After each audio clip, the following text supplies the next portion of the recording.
Today, I'm going to explain an action science fiction film called Badland: Road to Fury. Spoilers ahead. Watch out and take care. At the beginning of the movie, we see a large barren land. A young man named Jerome Holm narrates to us that he hasn't seen this land when it was green, but his father has. Years ago, it used to be home to several farmers who grew wheat and grains on it. However, after drought struck the land, not a single plant has been able to grow. Most of the farmers left the place, but Jerome's father, Ernest, hoped the land would be green again. He still believes that it just needs some water. But in this world, people kill each other for water. In the first scene, we see two muggers trying to break into a tiny house.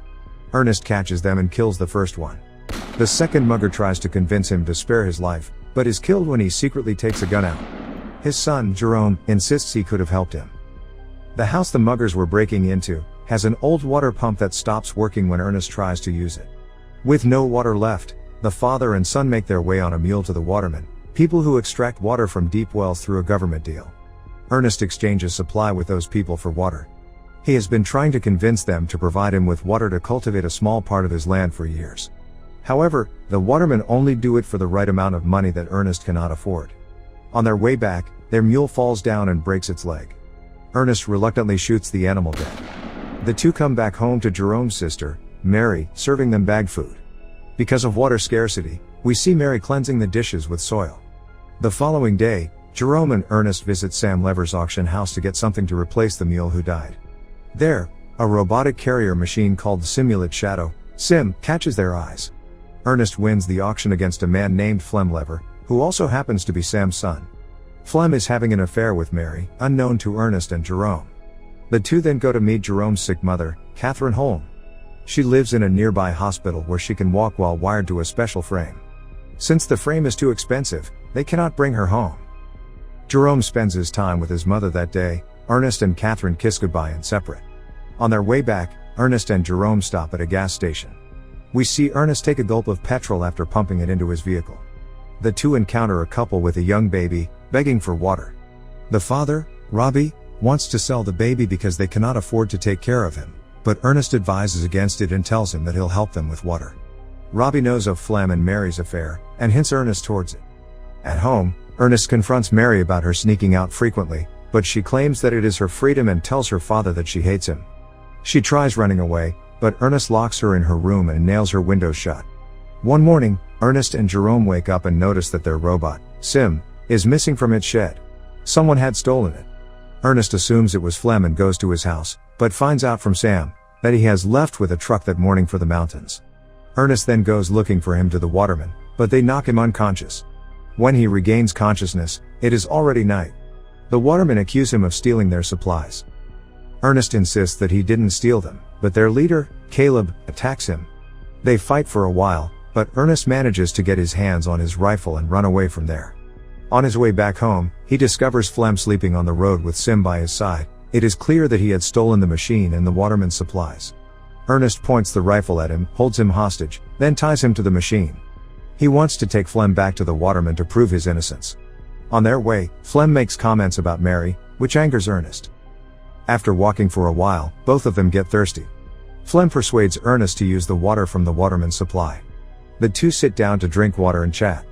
Flem then tries to convince Ernest to let him go, and they can share the money, but Ernest is adamant about getting him caught. Ernest is weak and limp. He clearly cannot walk another mile to the waterman. Flem knows this, so he strikes Ernest with a stone, making him hit his head on a cliff. His head starts to bleed uncontrollably and is knocked unconscious. Ernest wakes up to him being tied instead of Flem. Flem pours water into Ernest's mouth as he screams. Later, we see Flem arrive at Ernest's house in his motorbike to take Mary. She happily runs out to him. Ernest still hasn't been home, so Jerome goes out to look for him. He finds the machine alone on the way. When he reaches the watermen, they inform him of Ernest's death. Everyone assumes that it was caused by the machine. In the following scene, we see everyone mourning Ernest's death at his funeral. Later, Catherine and the kids cry in her hospital bed. When they come out, Flem picks them up in his truck. After Ernest's death, Flem has now become the mentor of the family. He calms Jerome down as he hits Sim for killing his father.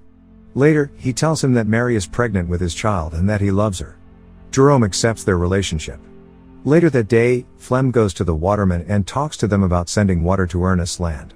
Caleb laughs at his idea, but gets defensive when Flem blames him for Ernest's death. Flem also shows him a knife with Caleb's name that was found with Ernest's body. Scared to be accused, Caleb agrees to divert water to their field. Everyone is happy when the land gets its first sprinkle of water. Flem works day and night to grow wheat on the land. A few months later, they are fully grown. Flem gets married to Mary and currently lives at Ernest's home with Jerome and Mary.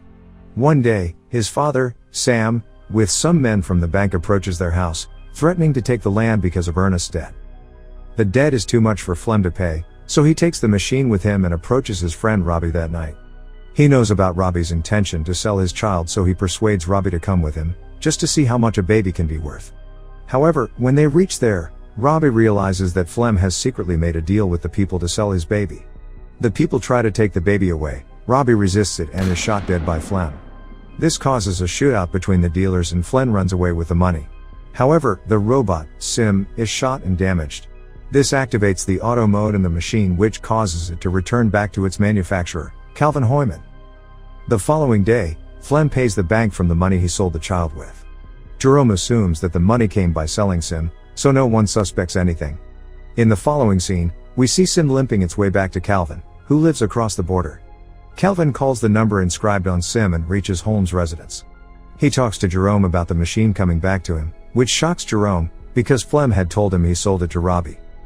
Jerome asks Flem if Robbie sold Sim's parts and it somehow made to the owner, but Flem gets annoyed at him for the question and dismisses it. Then, he tells them he is going to meet his mother that evening, but instead he plans to cross the border to meet Calvin, the manufacturer of Sim. Later, he reaches the border, but the guard stops him because he is too young to cross it. A girl named Anna calls him over, and tells him she knows a way he can go to the other side. In exchange for money, she puts him in a vehicle with chickens and sends him over. They meet again at the other side and separate. Jerome then goes to meet Calvin. There, Calvin shows him all the functions of the machine. He also shows that the machine's eyes are cameras, that were made to capture the slope for reforestation. The camera has captured all that the machine has seen. Jerome plays the recordings and sees his time with Ernest. As he goes through it, he is horrified to see that Flem was the one who killed Ernest. That day, after Ernest had gained consciousness, Flem tied him to the machine and set its destination to the waterman. The machine had dragged an injured but alive Ernest to his death. By the end of the video, tears roll down Jerome's eyes. In the evening, he returns home but doesn't confront Flem about anything. One day, Flem and Jerome are hunting deers, after which Jerome keeps the rifle with him, hiding it under his bed for the future. At breakfast, Jerome tells Flem about Robbie calling him. Flem is surprised and accuses Jerome of lying, because he knows Robbie is already dead. Later, Flem receives a letter, written by Jerome as Robbie. The letter asks Flem to meet Robbie at the same place he has killed Ernest. He is confused by this, but he decides to find out whether Robbie is still alive. Later at night, Flem tells a pregnant Mary that he has to go out to sell something. Mary wishes him luck, and asks him to come back soon. When Flem reaches the place, he calls for Robbie. As he walks, he falls down a pit and breaks his legs. He lies there calling for help, when Jerome appears in front of him. Seeing him there, Flem takes a sigh of relief and asks him for help. However, Jerome stands there with a rock in his hand. Flem realizes that he knows everything that happened and apologizes to him, claiming it was just an accident. He begs him to spare his life for Mary and their child, but Jerome doesn't listen. He points the rifle at Flem and shoots him dead. It has been 2 days since the event. Mary is worried about her husband, but Jerome asks her to wait a little more. He has decided to keep Mary in the dark about both Ernest's and Flem's death. Mary suggests they bring their mother home, because they now have the money to afford the ringing system she lives in. The movie ends as Jerome erases all the video memory from Sim. Subscribe for more videos like this, turn on notifications, and leave a like to help the channel out. Thank you for watching.